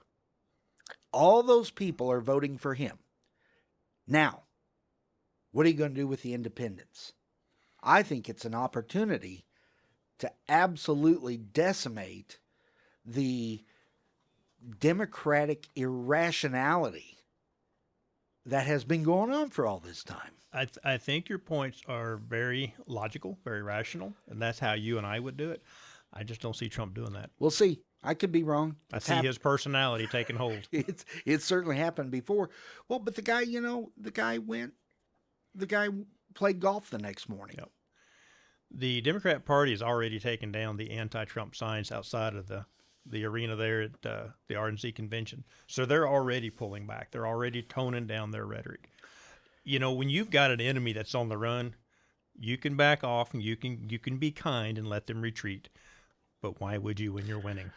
No doubt. But there's also the old adage, if you give them enough rope, right? True. They'll hang themselves with it. And there will be thousands of protesters who don't care what the party structure is doing.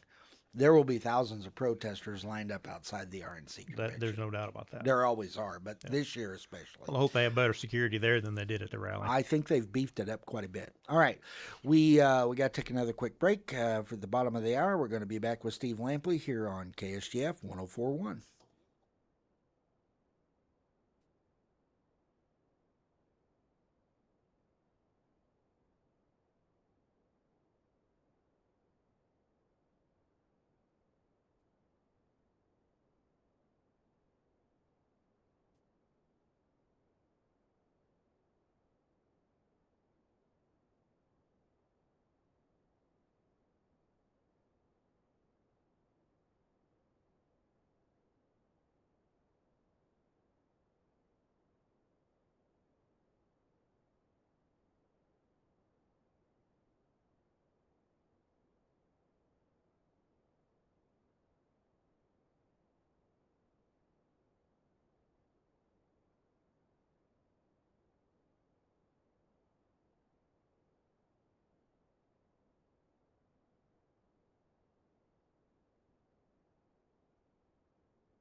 All right. So, we're talking about all the happenings that have occurred this past, this weekend. Where were you, Steve, when you heard the news? Well, sadly, I was sitting on the couch doing absolutely nothing but looking at Facebook. Pretty, it was Saturday. Pretty rare for you, actually. You're usually as busy as I am. I think it's fascinating. But you and I are the same age, or within a couple of years of each other. Within a month, I think. Where were you when you heard about President Reagan being shot? I would have been in high school. Yeah. Like I said, I was in ninth grade, American history, Coach Hubble's class, and I just clearly, vividly remember that day, and for people who are younger than 43, really younger than 50, this is that day. This is their first assassination attempt. Yeah, and Lord willing, it's the only one they'll ever see. But unfortunately, people are nuts. The Huffington Post, which I don't ever click on links that lead to the Huffington Post, even though they're nuts and it's cool to have screenshots and everything. I don't click on those links because I don't want them to have any extra clicks at all, because talk about a trash organization. But here's their headline for less than 2 weeks ago. Supreme Court gives Joe Biden the legal okay to assassinate Donald Trump. And this is because of the finding of the court that what a president does within the realm of the office of the presidency, there is absolute immunity for that. Well, assassinating an American citizen of any sort is not an official role of the presidency of the United States. Um, Certainly not a political opponent. So the legality of their reasoning of the legality is stupid. But to put that out as a headline less than 2 weeks before somebody actually takes a shot, how do they not?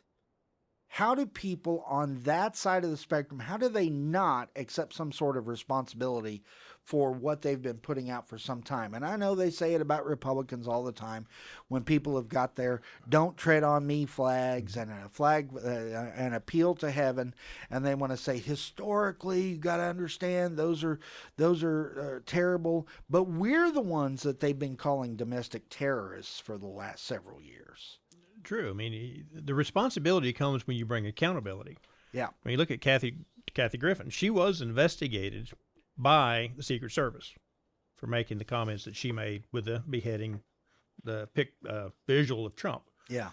But what has been done since then with all these others? Some of the stuff that's been said is just, it is worthy of a visit from the Secret Service.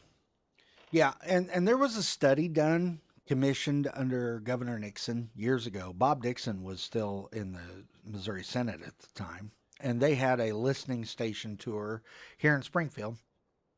But this was about a study that was done, commissioned by the Highway Patrol at the time, about potential terrorist activities in the state of Missouri. And they had this list of things to watch out for. You know, I vaguely remember that. right? And I testified there, and they had the Gadsden flag was a signal of a threat. They had the ichthus fish, the little fish Little on the Christian back. fish, yeah. Yeah, and it represents Christianity. Ichthus is the Greek word for fish in the Koine Greek of the first century, and they use it as an acronym because in Greek, Iesu Christou Theos Huios is Jesus Christ, Son of God, and it's the same letters used to create the word ichthus. And Jesus, of course, is the feeding of the masses with limited number of fish, and being fishermen and men and all that. So anyway, they had that listed on this threat for the state of Missouri to be on the lookout for. So this isn't something new where we on the right have been regarded as dangerous. And it's not just nationally. This has been going on for some time.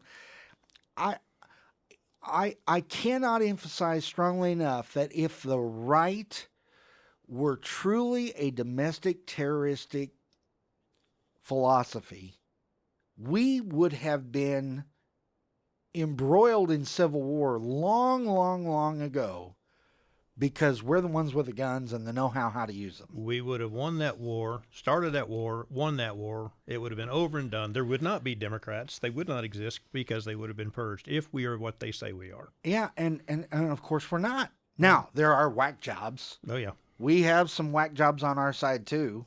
Give you names and addresses if you want them. Which district they represent. Absolutely. I mean, we have them.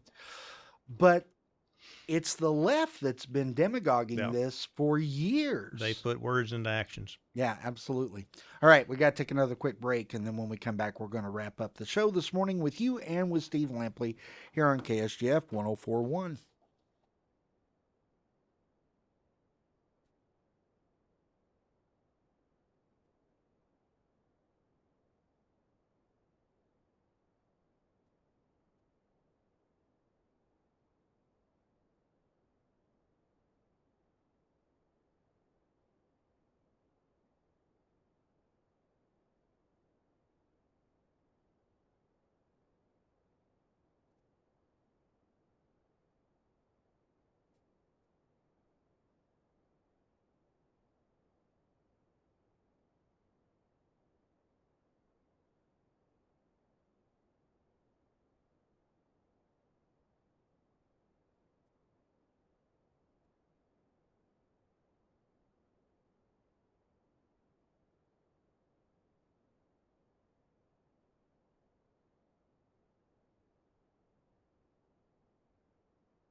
Oh, that's there's nothing you and I won't do. I don't know if that's the song for this week, but nevertheless, uh, it's on the rotation.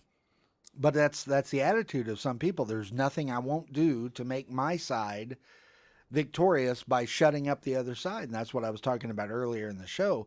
Is this is not just an attack against Donald Trump, and it's not just an attack against the Republican Party. It's an attack against the very foundational principles upon which this country was established.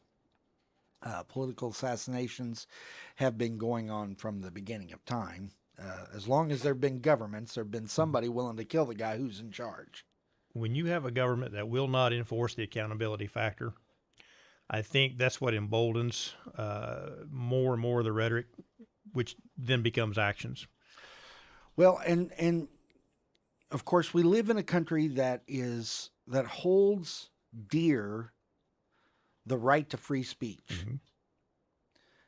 But just because you have the right to say something doesn't mean it should be said. Not if it puts somebody's life in jeopardy. Or even if it's just stupid. Well, I mean, how do you define stupid? I can point them out to you. Well, yeah. I mean, but the reality of it is, I mean, President Lincoln said, it's better to remain silent and thought a fool than to open your mouth and remove all doubt. And, Correct. That's a sloppy paraphrase, but that's... And he was killed for it. Yeah. No doubt. He was killed for that. I think that people, when they...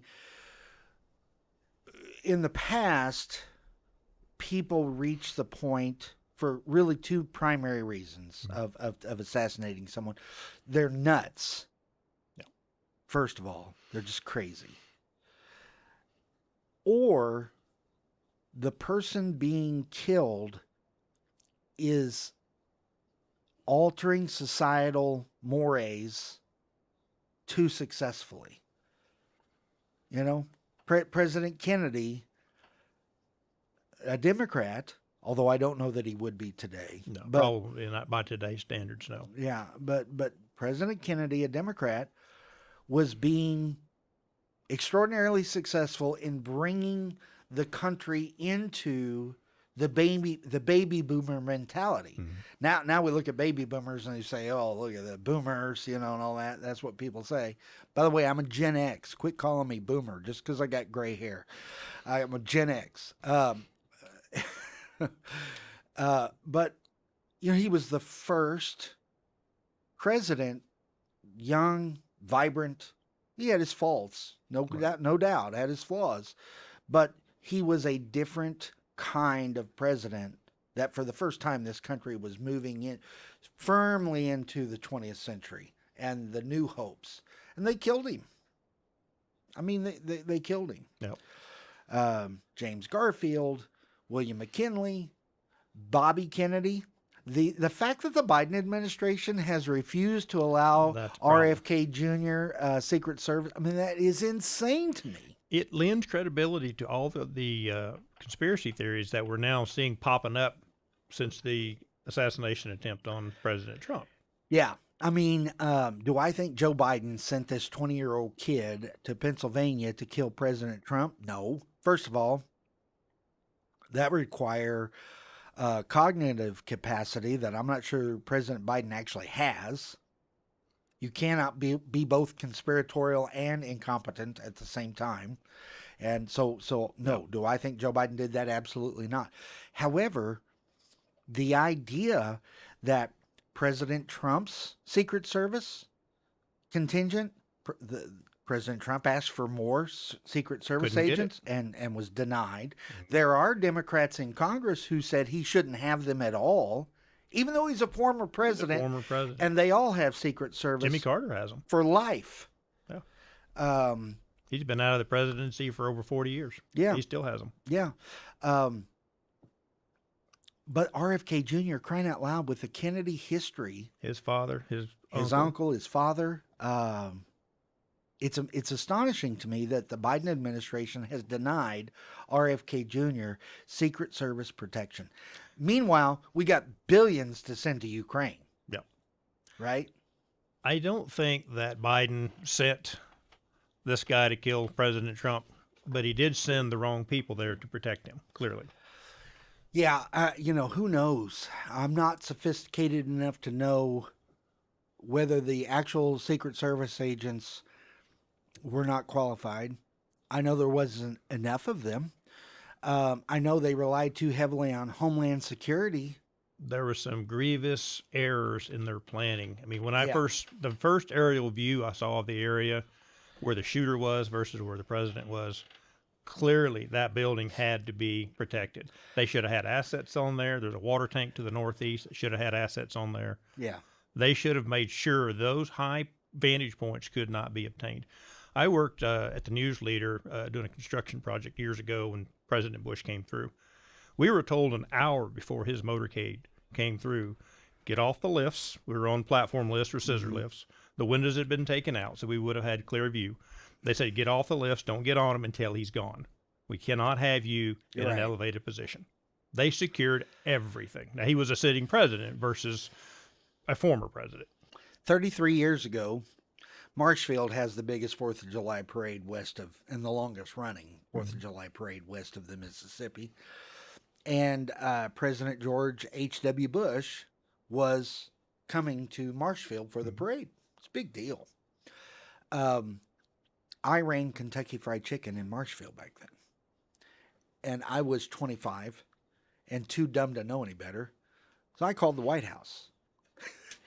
I picked up the phone and called the White House and got a hold of somebody and said, hey, listen, there's nothing more American on the 4th of July than having chicken dinner. I'd like to invite the president to come to my restaurant. We'll feed him. And they said, we can't let you do that. We don't have enough time to assure that everybody there is cleared. You can feed the White House press corps if you'd like. We don't care about them. So Sam Donaldson and all those, I fed them on the 4th of July. And they said, well, what would you like in what can we do for you? And I said, I'd love to be on the stand behind the president. And they said, sure. But I had to go through all kinds of background checks. I mean, it was serious. Yeah. I don't know that everything was done that could be. We're going to talk a little bit more about that as we finish up the show right after these messages.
Springfield's Talk 1041. Sarah Myers here. Legacy Firearms, whether you are looking to buy or sell high end firearms Quick Draw Gun in Monette is the place to go. Now, if you missed Brad, he was on with me on Friday, and he was talking about the selling process. If you are out there and you have a collection of higher-end firearms that you are looking to sell, maybe downsize, go ahead and give them a call. They will come out to you. They will give you an estimate on that collection, and then they'll work with you through that entire process. And of course, while you're out there at Quick Draw Gun in Monette, they also have custom laser engraving and Cerakoting services as well. Those items, they really do make a great Christmas gift. I know Christmas is, it feels like it's going to be quite a ways away, but it is always good if you are thinking about that, or maybe even have a birthday coming up.